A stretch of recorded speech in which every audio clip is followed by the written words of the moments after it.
They said I had 72 hours to comply. Tear down my unauthorized ranch structures, remove my animals, and return the land to its proper visual conformity. Only problem? I don't live in their HOA. I never signed their rules. And the best part? I'm their landlord. I own the land their HOA clubhouse, pool, and tennis courts sit on. So I followed their deadline. Except instead of removing my barn, I sent them a legal notice that I was tripling their rent, effective immediately. The ranch, the land, and the lease. Let's go back. My grandfather purchased 60 acres of open pasture decades ago. As development crept in, he sold off certain parcels but kept others, including the prime 6-acre slice where a new HOA wanted to build a community center. The deal?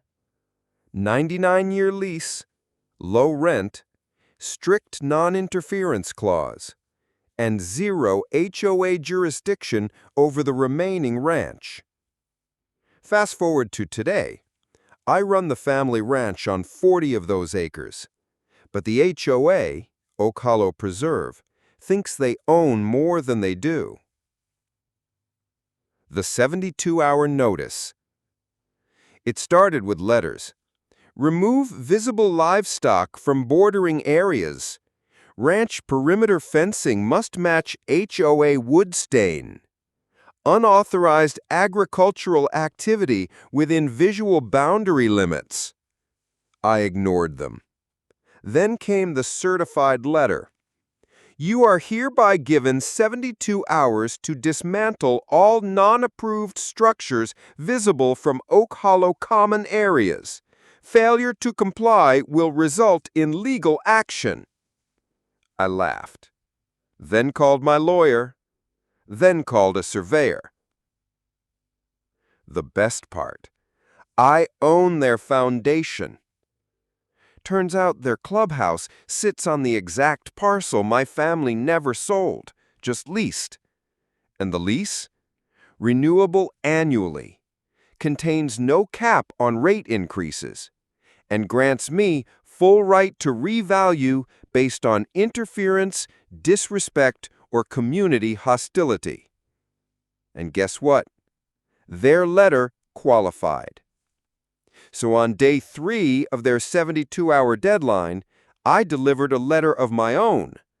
Notice of lease adjustment. Annual rent increased 300%, due immediately, or property will be reclaimed.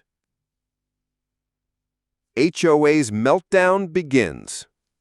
The board president, let's call her Linda, stormed up my drive in a golf cart. You can't just change the rent like that. Actually, I can. Paragraph 12, subsection C of your lease. You mailed me a threat. That triggered the clause. You're bluffing. Tell your attorney that when you're paying me $11,000 a month. She turned beet red. You wouldn't dare kick us off the land. Try me. I've already spoken to the county. Eviction papers are ready. The fallout. Rent tripled. HOA crippled. Within a week, the HOA scrambled to hold an emergency vote. Residents found out the board had picked a fight with their own landlord. The president was voted out. My new lease agreement was signed, notarized, and paid up front. I used the first rent check to repaint the barn a bright fire truck red and hang a massive wooden sign facing their clubhouse. Welcome to the ranch, raised by cattle, humbled by Karen. Final thoughts.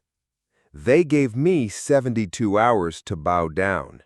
They forgot I was the one holding the lease and the land beneath their feet. Some people build fences. Others own the dirt the fences stand on. And when you try to bully a rancher, you don't just lose face, you lose your footing and pay rent for the privilege.